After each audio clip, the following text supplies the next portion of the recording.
भारत वर्ष 17। मैं हूं आपके साथ पलक शर्मा। आइए नजर डालते हैं खबर की ओर। पर्यावरण पर जागरूकता अभियान RL बुदनिया द्वारा चंडीगढ़ में कई वर्षों से सक्रिय है। कई बार गवर्नर से भी मुलाकात हुई है जल प्रदूषण को लेकर। संवाददाता सुनील कुमार पांडे की रिपोर्ट। नमस्कार, मैं सुनील पांडे, आप देख रहे हैं भारत वर्ष 17। जैसा कि चंडीगढ़ के अंतर्गत इन्वायरमेंट को लेकर RL बुडानिया जी हमारे साथ उपस्थित हैं और काफ़ी समय से ये इन्वायरमेंट पे काम कर रहे हैं। चंडीगढ़ के अंतर्गत तरह तरह के न्यूज़पेपर में इनका नाम भी छपा हुआ है और जैसे कि चंडीगढ़ की आम जनता को भी पता है कि इन्वायरमेंट पर आज बुडानिया जी मशहूर हैं इन्वायरमेंट के नाम से, तो जानते हैं बुडानिया जी से कि आज का जो मुद्दा है वो इन्वायरमेंट पे ये काम कैसे कर रहे हैं और लोगों को इसका फ़ायदा क्या होगा आने वाले समय में। जी बुडानिया जी, नमस्कार। भारत 17 से आपका धन्यवाद, आपने समय दिया। सर, ये जानना चाहते हैं कि चंडीगढ़ के अंतर्गत जो इन्वायरमेंट पे आप काम कर रहे हैं, काफ़ी समय से, लंबे अरसे से आप काम कर रहे हैं, चंडीगढ़ के अंतर्गत स्थिति इन्वायरमेंट को लेकर दयनीय है। जैसे कि 2020 में भी कोरोना के समय में लोग घर में दुपक गए और उसके बावजूद भी प्रशासन ने की आंखें नहीं खुली। आप इस पर क्या कहते हैं सर? इसमें देखो, आज के ही पेपर की न्यूज़ है कि दिल्ली से भी हमारी हालत नाजुक है जी। इसमें मैं 15-20 साल से काम कर रहा हूँ, ज़मीन पे चलता हूँ, इसलिए मुझे ग्राउंड की काफ़ी बातों का पता है जी। सबसे पहली बात मैं कहता हूँ कि पेड़ जो है, इसके अलावा ऑक्सीजन पैदा करने का कोई दूसरा साधन नहीं है। बिल्कुल सर। हर साल वन महोत्सव मनाए जाते हैं जी। सारे सेक्टर्स वगैरह में, अलग अलग तरह की NGO हैं, वो प्लांटेशन करते हैं, फोटो सेशन होता है, अखबार की खबर छापते हैं। बिल्कुल सर। उसके बाद में उन पेड़ों में कितने पेड़ कामयाब होते हैं, भगवान ही मालिक है उनका। जी। मैं जमीन के ऊपर चलता हूँ, UT प्रशासन का एरिया जो 7 मार्ग है उनके अंदर वो जी। और MC का बाकी का बचा हुआ एरिया है। बिल्कुल। वहां ज्यादा नहीं कह रहा हूं, कम से कम 20,000 पेड़, जहां पहले पेड़ था, पेड़ मर गया, नया पेड़ नहीं लगा। जी। दूसरी बात, जहां भी प्लांटेशन की जाती है जी। उसके ट्री गार्ड नहीं लगाया जाता है। बिल्कुल सर। ट्री गार्ड नहीं लगाने की वजह से वो पेड़ बेमौत मर जाता है। जी। इसके अलावा मैंने एक RTI भी लगाई थी। जी। जैसे यहाँ किसी को भी, सरकारी प्राइवेट को, पेड़ अगर काटना हो जी। तो कानून ये कहता है कि एक पेड़ के बदले में आपको 5 पेड़ लगाने हैं। जी। मैंने 1 साल का डाटा मांगा था क्योंकि इनकी परमिशन फॉरेस्ट डिपार्टमेंट देता है। ठीक है जी। मुझे उसका जवाब नहीं मिला। ठीक है। मैंने ये पूछा कि 1 साल में आप बता दो कि टोटल कितने पेड़ काटने की परमिशन दी, किस किस को दी, उसके बदले में 5 गुने पेड़ कहाँ कहाँ लगे, जी। उसको किसने चेक किया, नहीं किया। जी। दूसरी बात, वो लगा भी दिया, मान लो, जी।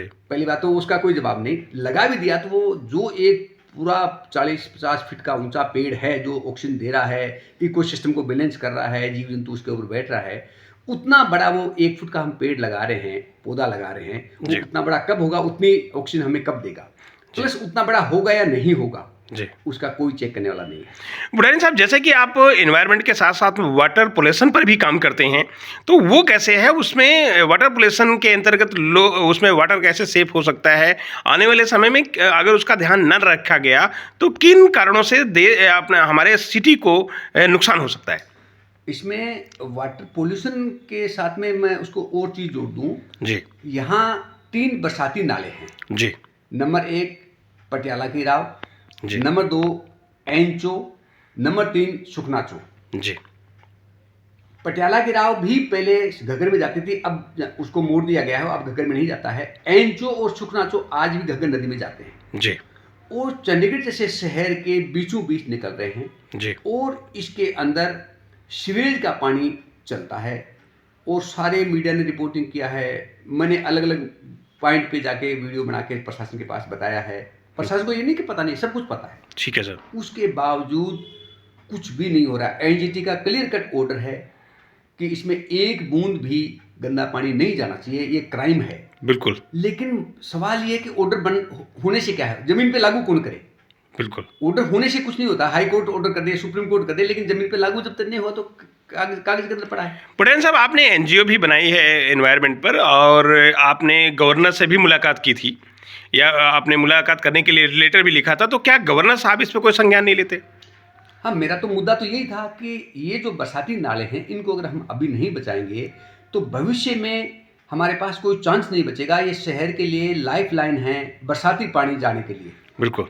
और अगर ये जैसे जिस तरीके से उसमें मलबा और गार्बेज से, गंदे पानी के साथ में मलबा और गार्बेज से डंप करके उसको छोटा किया जा रहा है, जो भविष्य के लिए बहुत बड़ी कीमत चुकानी पड़ेगी। ये शहर अगर हैवी बरसात हो गई तो डूबेगा, जैसे चेन्नई और बेंगलोर डूबा था जी। और उसका कारण ये होगा।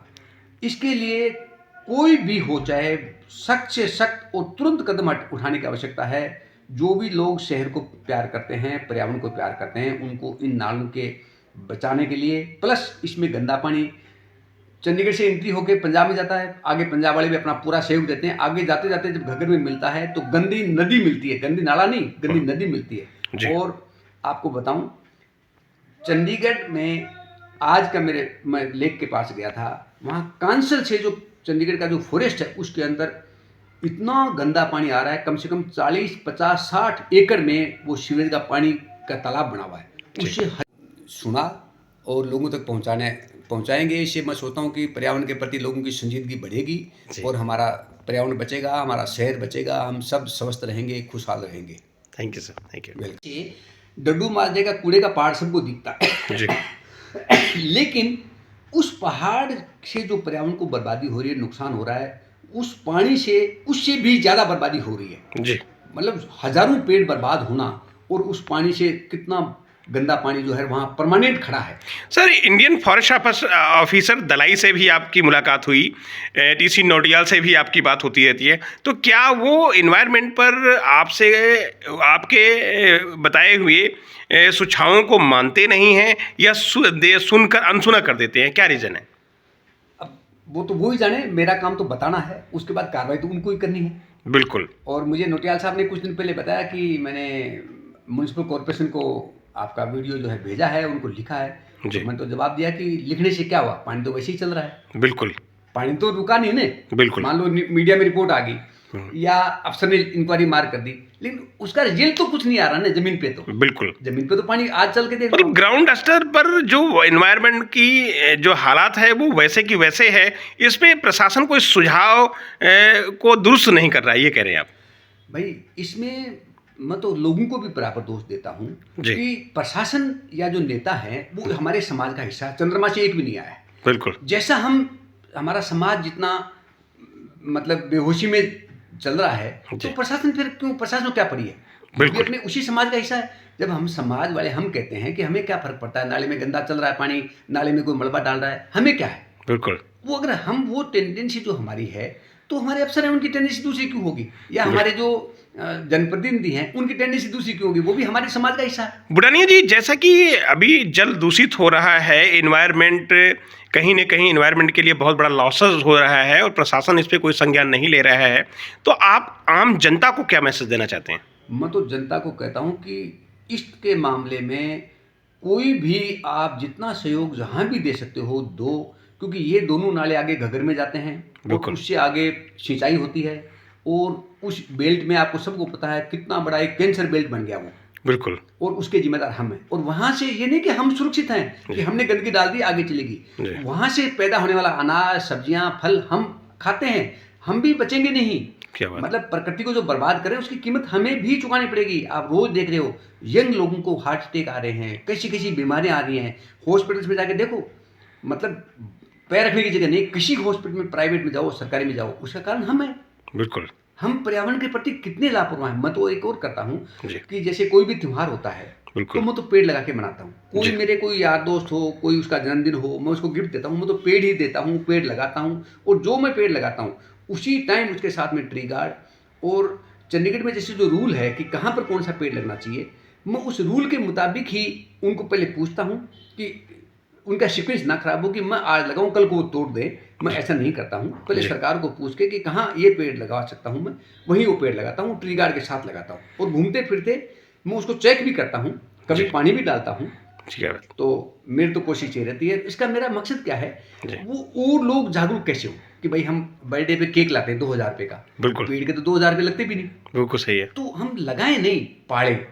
क्या बात। तो मैं जैसे किसी के ब्याह शादी में जब जाता हूँ गाँव में, तो उनको सगन नगद की बजाय मैं उनको पेड़ देता हूँ। बिल्कुल सर। सगन मान लो जितना दिया वो तो जेब में डाल लिया आपने, कहाँ गया क्या गया पता नहीं। पेड़ आपको दिया है तो कहीं तो लगेगा। बिल्कुल। आप आगे किसी को दोगे, खुद नहीं लगाओगे तो किसी को दोगे नहीं। क्या बात। तो और एक याद होती है कि भाई मुझे फंक्शन में आया था, इतने प्यार से देके गया है, तो मैं उसको लगाऊं, और 5 में से मैं कर रहा हूँ 1 पेड़ भी लग गया तो मेरा मकसद हल हो गया, और एक मैसेज चला गया।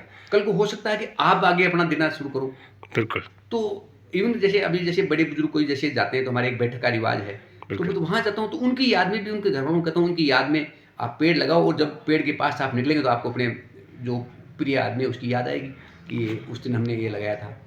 बुढ़ानी जी, भारत 17 को समय देने का धन्यवाद। धन्यवाद। आप इस खबर में बस इतना ही। देखते रहे भारतवर्ष 17। लेटेस्ट अपडेट पाने के लिए हमारे चैनल भारतवर्ष 17 को सब्सक्राइब करें, शेयर करें और बेल आइकन दबाना बिल्कुल ना भूलें।